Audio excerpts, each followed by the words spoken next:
ஓம் come கணபதியே நமக. ஓம் சௌம் சரவண பவாய நமக. ஓம் வைத்திய கணபதியே நமக.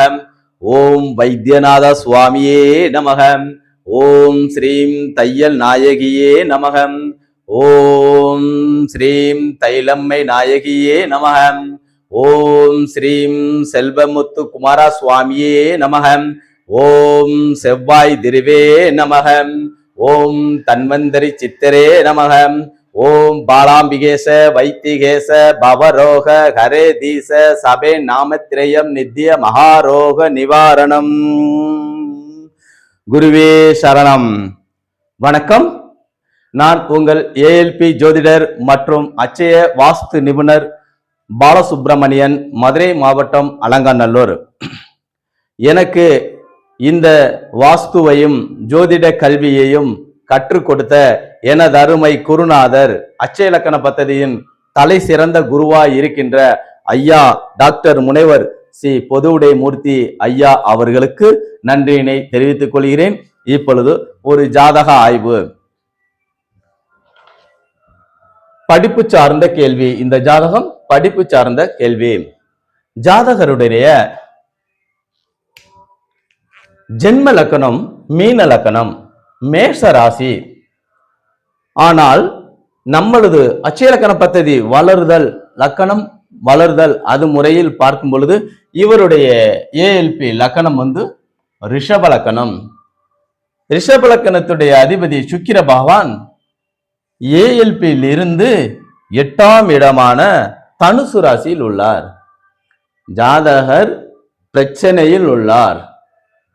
நட்சத்திரம் ரோகிணி 2வது நட்சத்திர புள்ளி போது.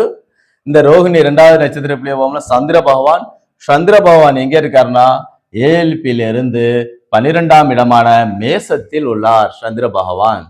அப்ப 12ஆம் இடத்தில் இருந்தால் இந்த ஜாதகர் வெளியூரில் படிப்பார் அப்படின்னு கேட்டேன். அவங்க ஆமா வெளியூர்ல தான் படிக்கிறாரு அப்படின்னாங்க. Right, okay. அடுத்த கட்டமாக இவரது படிப்பை பார்க்கும்போது 2ஆம் இடத்தை பார்க்கிறோம். 2ஆம் இடத்திற்கு 5வது நட்சத்திர புள்ளி ராகு பகவான் வருவாரு. அந்த ராகு பகவான் எங்க இருக்காரு அப்படின்னா ஏஎல்பிக்கு 8ஆம் இடமான தனுசுல இருக்கார் ராகு. அப்ப 8ல இருந்தாலே பிரச்சனை தான். ஏஎல்பிக்கு 8ல இருக்கிறனால அதீத பிரச்சனை. இவர் படிப்புறது என்ன படிக்கலாம் என்றால் மறைமுக கல்வி படிக்கலாம். ஆராய்ச்சி சம்பந்தப்பட்ட படிப்பு படித்தால் இவருக்கு நல்லது. இவருக்கு 8ல இருக்கிறதுனால அப்ப கல்வி எப்படி இருக்கு இவருக்கு அப்படின்னு படிப்பு 8ல இருக்கு. 2ஆம் இடத்துக்கு ஏஎல்பிக்கு 8ல இருக்குது. 2ஆம் இடத்துக்கு 7ல இருக்கிறதுனால இவர் படிப்பு படிக்கிறார், ஓரளவு படிக்கிறார். அப்ப இவருடைய ஜாதகருடைய தாய் தந்தையர் என்ன சொல்றாங்கன்னா 10ஆம் வகுப்பு தேர்ச்சி பெற்றுவாரா என்னன்னு கேட்டார்கள். அப்ப அவர்களுக்கு நான் சொன்னேன், ஏஎல்பிக்கு 8ல இருக்காரு, ஆனா 2ஆம் இடத்துக்கு 7ல இருக்கிறதுனால ஜாதகர் தேர்ச்சி பெற்றுவார், பயப்பட வேண்டாம் அப்படின்னு சொன்னேன். அதற்கு பரிகாரமாக என்ன சொன்னேன் என்றால், ஜாதகருக்கு 8ஆம் இடத்தில் சூரியன், சுக்கிரன், ராகு, புதன் இருப்பதால் இந்த ஜாதகர் சுவாமி மலை முருகன் கோவிலில் மொட்டை போட்டு வந்தால் இந்த கிரகத்தினுடைய தாக்கம் குறைந்து மாற்றம் கிடைக்கும் என்று சொன்னேன். அதுபோல அவர்கள் ரொம்ப நன்றி சாமி என்று சொன்னார்கள். அது மட்டும் இல்லாமல் அடுத்து வாஸ்துவை பற்றி நம்ம ஆய்வு பண்ணுவோம். இந்த வாய்ப்பை அளித்த, இந்த ஜோதிட முறையை கற்றுக் கொடுத்த எனது அருமை குருநாதர் அவருக்கு மீண்டும் நன்றியினை தெரிவித்துக் கொள்கிறேன். நீங்களும் இந்த ஜோதிட கல்வி முறையை கற்றுக்கொள்ளுங்கள்.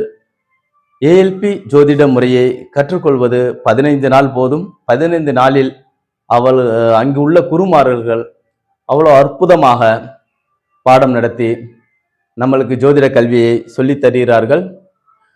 வருகின்ற 5ஆம் தேதி ஜூலை மாதம் அடிப்படை ஜோதிட கல்வி ஆரம்பமாகிறது. நீங்கள் படிக்க வேண்டும் என்று நினைத்தால் இந்த அச்சய இலக்கண பദ്ധதி ஜோதிட முறையை கற்றுக்கொள்ளுங்கள்.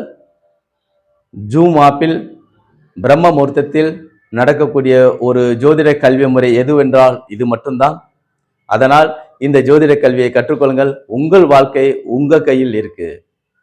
நீங்க எப்படி உங்க வாழ்க்கையை தேர்ந்தெடுத்து பயணம் பண்ணுவீர்களோ அதை தெரிந்து கொள்ளலாம். நீங்கள் படித்து மகிழ்வுங்கள். அது மட்டுமல்லாமல் இதற்கு படிக்கணும் எண்ணம் உள்ள யாரார் இருந்தாலும் ஏஎல்பி அலுவலக நம்பருக்கு தொடர்பு கொள்ளுங்கள். 97 86 55 61 56. மீண்டும் ஒருமுறை 97 86 55 61 56. இந்த நம்பருக்கு தொடர்பு கொள்ளுங்கள். நீங்களும் ஜோதிடத்தை கற்றுக்கொள்ளுங்கள். உங்கள் வாழ்க்கை வெற்றி நிச்சயம். உணர்வதும் உணர்த்துவதும் தான் வாழ்க்கை. இந்த ஜோதிடத்தை கற்றுக்கொண்டீர்கள் என்றால் நீங்கள் உணர்வீர்கள். அதை பயன்படுத்திக் கொள்ளுங்கள். அனைவருக்கும் நன்றி. வணக்கம்.